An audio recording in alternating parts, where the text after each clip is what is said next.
Hey guys, welcome to Croatia. I'm Joshmark. Today I'll be showing you my time lapse of my process in creating my Sailor Moon redraw. It's been a while since my last video. A lot of things has been happening behind the scenes. With that out of the way, let's start. So I started off using a template body that I have been using for my other characters with a style I like to call Croatia or Creation style. You can check out the other characters that I've done using this style in my Instagram and my Facebook page. Links in the description below. Back to Sailor Moon. So originally I planned for this to be shot real time. I hope that I would be able to finish this within an hour or two. Since you're watching a time lapse, you could probably guess that it didn't work out so well. Also, I realized that I ran out of energy and charisma, not that I have much, when talking in prolonged periods. It was either I went silent for a while, like I would continue working for a few minutes, 10 minutes without talking, or that I got distracted because I talked too much. Like when I would work and then I would stop and I would talk and then I would go back to work. That wasn't very productive. So yeah. Oh, by the way, I'm not a master in Blender. Actually, you can see in the time lapse where there are parts that I could have done better. I could have done more efficiently. Therefore, I could have done it faster. There were a lot of times where I had to stop and search Google, though the first 30% of it, I didn't really had the chance to do that, since at the 30% I was the part where I tried to do it real time, like around 2 hours, 3 hours. Took a lot of time. So yeah, you see that I spend a lot of time getting the shapes right. It's especially obvious later on when I do the crescent moon shapes that you can find in the necklace and in the earrings. Yeah, this one is a gem on her, what do you call that? Tiara? I think it's tiara. When I didn't know what it's called, I think I named it forehead band. Oh wait, here's the earring that I was talking about. So I just took a spear, duplicated it, and used the mirror modifier. And this is the crescent moon that I had such a hard time with. The first crescent moon I did wasn't, this isn't the best way to do it. I wasted so much time doing this, working on the crescent. And this specific crescent isn't a perfect crescent, like it isn't proportionate in both sides. As you can see, I'm adjusting it a lot. I'm not using a reference, though for the second crescent that I did use a reference. Here I decided that I was done with it, even though obviously, well, okay, it's not obviously, that's why I decided to stop. It's not proportionate. One side is slightly bigger than the other, and the curvature is not equal. I don't know how else to say it. Oh yeah, yeah, it's not very obvious. That's why I decided to carry on. So I don't really remember episodes from Sailor Moon that much. I was still a kid when it was shown on TV, so there's really nothing I can talk much about the series itself. There were also a lot of other shows that I watched as a kid, and a lot of them I've already forgotten, like Saber Marionette, Sakura Wars, Dragon Ball, Ranma, other shows in Animax, Hero TV here in the Philippines. One of the shows I do remember though was when I was a kid. I was watching Cyborg Kuro-chan. Yeah, it's a black cat with a machine gun barrel thing on his hand, and I remembered him especially because, well, I don't remember his episodes except for when he was shooting a lot of things. But I remembered him especially because I drew him a lot as a kid, especially because I had this magazine called K-Zone. K-Zone was a popular magazine marketed to kids which talked about various cartoons, movies, toys, games, anime. It included fun trivias. I think it gave free wallpapers, if I remember correctly. Sometimes I get confused with K-Zone and Otaku zine because I had both of those. And I remember Foldabots. Anyway, I'm getting sidetracked here. See, this is the second crescent moon that I did. For this one, I was a little bit more organized. Well, at first I was stubborn to using a reference because I was too lazy to pull out the reference image. And so I'm freehanding it here, adjusting the handles a lot.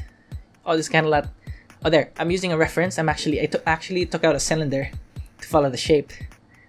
I don't know why I didn't actually use the cylinder itself. I don't know what went through my mental process that time. So yeah. See, I'm getting the shape right. The other one wasn't like this. Wasn't that perfect as you've seen a few minutes ago. Sorry. I don't know what was that. Forgot what I did here. But I do like that crescent shape. This one is way better than the first one.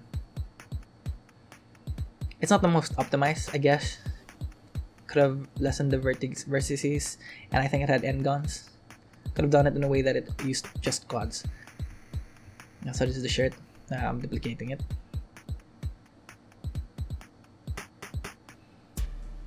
She looks like she has a jump. She's in a bodysuit or something. Or what do you call that?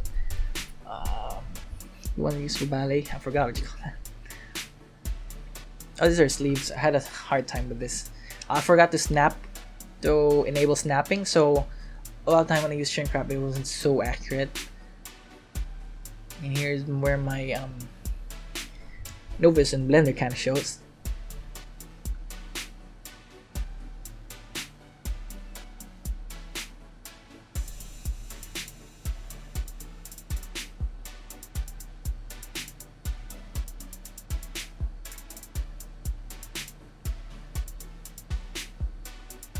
So what are your early memories of Sailor Moon? Or not early memories. Actually, I didn't see the reboot. I think there was a reboot in the early, 2016?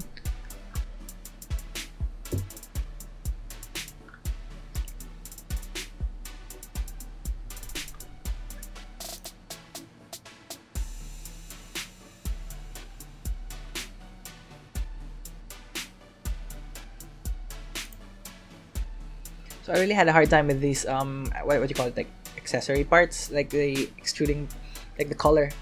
So when you do like when I do articles of clothing like a shirt and pants and a skirt, what I do is just duplicate parts of the body and then reshape it, and I think that I find it easy to do. And this part's like the color, which I didn't make part of the top, was hard to animate because it wouldn't exactly fall center. Oh, this is another part I had a hard time with, the ribbon.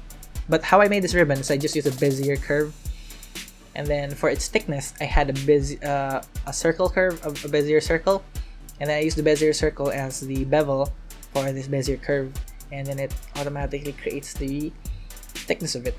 I just had to reshape it so that it would look a lot like a ribbon thickness. The thickness of the ribbon.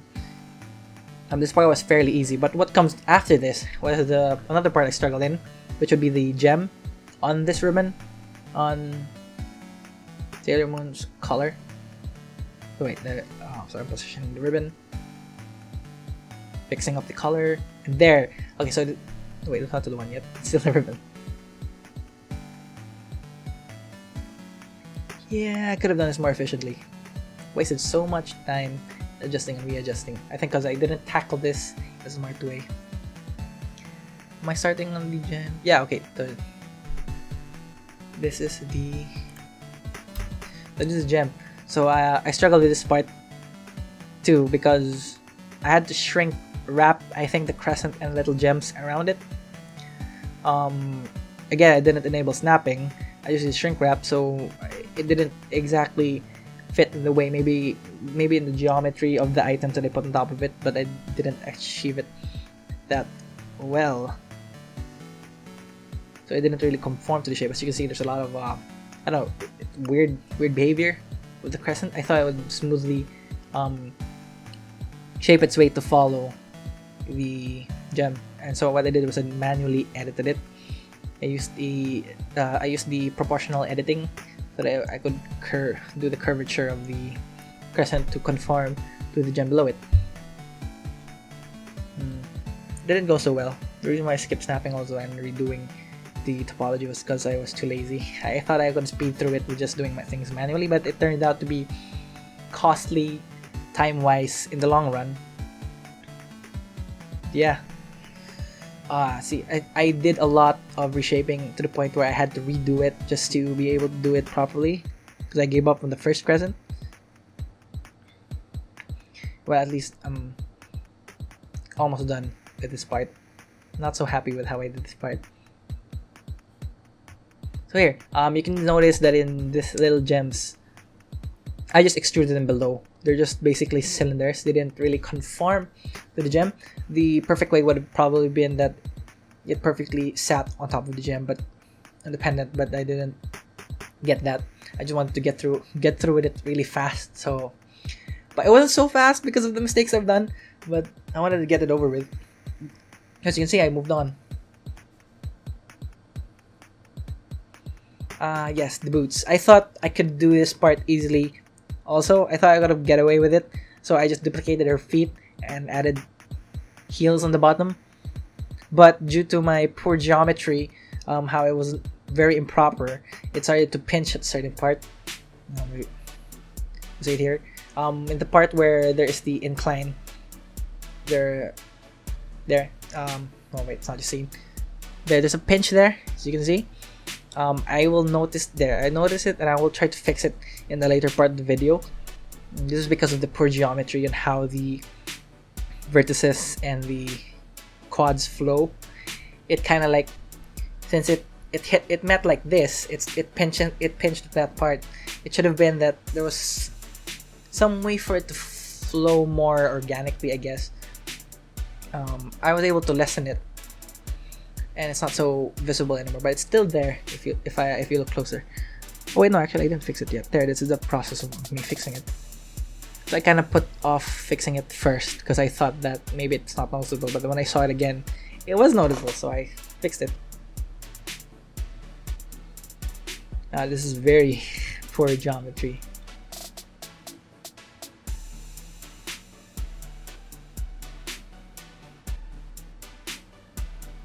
Hey.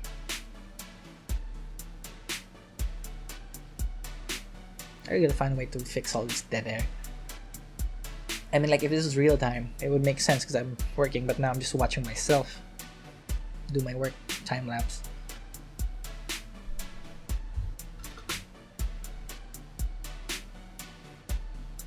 Oh, so I jumped. After I done with the boots, I immediately went to the hair strands. Oh boy, this was a fun part. No, it wasn't really fun part. It was very tedious.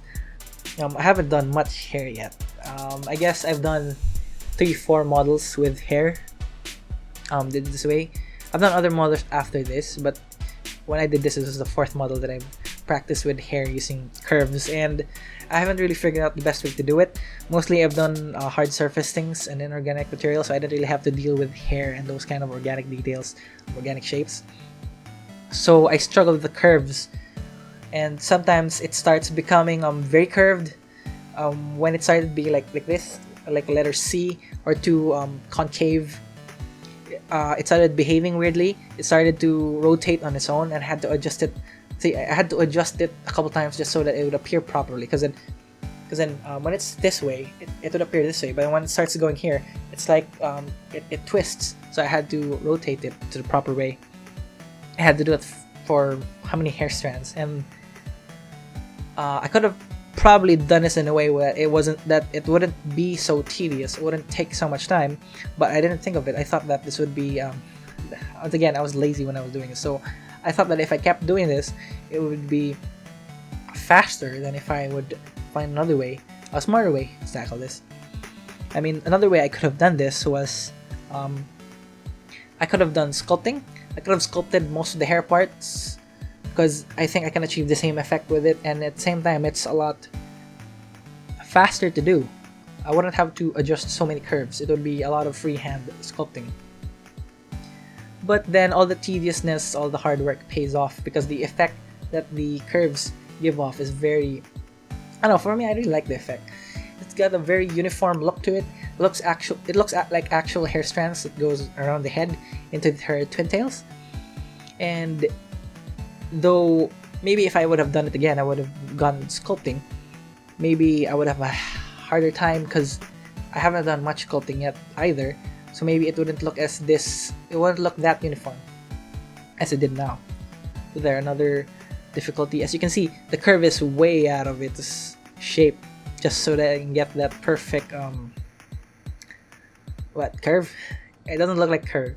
The curve itself is going zigzag, while the hair strand looks like a curve, just to get it to have that look.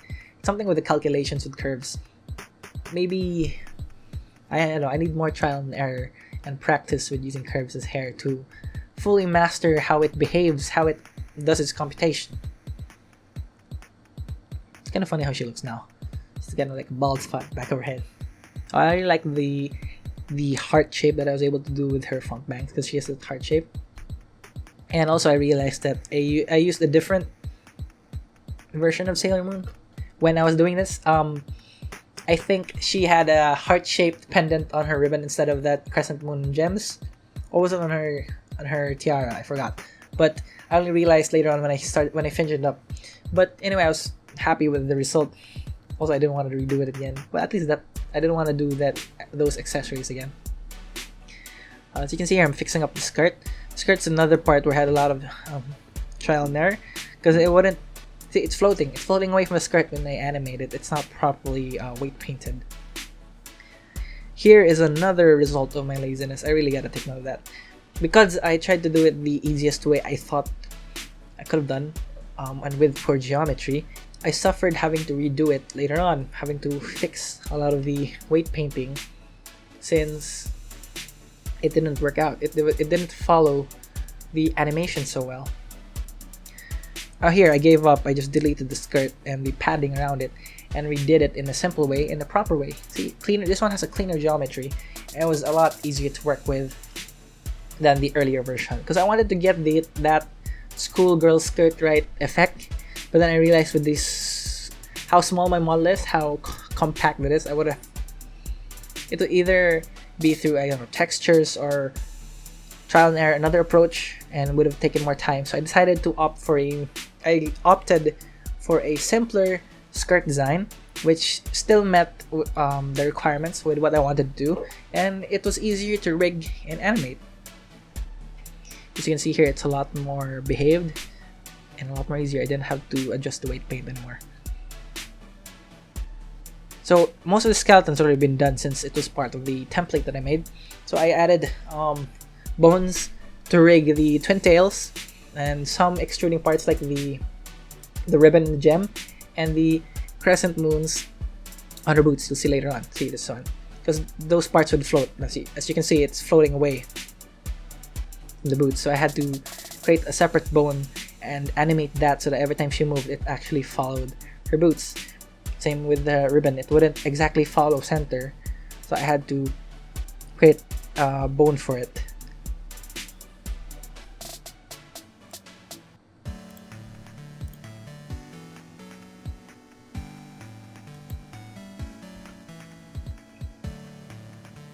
So yeah, everything's rigged up. Everything has properly rigged so I can animate it and post. Actually, not yet. Kind of went advanced there. The bones and rigging had a lot of trial and error too. I was pretty stubborn with how I rigged it. I wanted it to be like perfect, to have gravity, but that was totally out of the scope of my capabilities at the moment. So I just decided to do it manually, give it its own personal bone. And as you can see here, I'm already putting her in the pose that the Sailor Moon redraw was doing. And yeah, I'm just about... Oh no, not yet. I'm positioning camera, but it's almost there. Switching to B bones, you can see that you might think that there's a lot of bones just for the twin tails, but that's because I wanted to make it follow the form of the twin tails. Adjusting her head so it would match the expression. I really wanted to get the expression as accurately as possible with this chibi body that I had, this Croatia style that I had. I mean, I don't know if other people appreciate it, but I really liked the effect that I had. Problem with having like a compact model is that when you change its pose, when you animate it, it could have a lot of constraints. It could have a lot of parts where it mushed up. And oh wait, I'm done. Here it is. Here's my Sailor Moon redraw. And there you have it. If you like this video, hit the thumbs up and subscribe to my channel. If you have any comments, criticism, advice, you can do so down below. Hit the bell for notifications. I'll do my best to create videos more frequently now. You can also follow me on my social media accounts. That's facebook.com/Joshmarckreates and instagram.com/Joshmarckreates. You can find the links in the description below.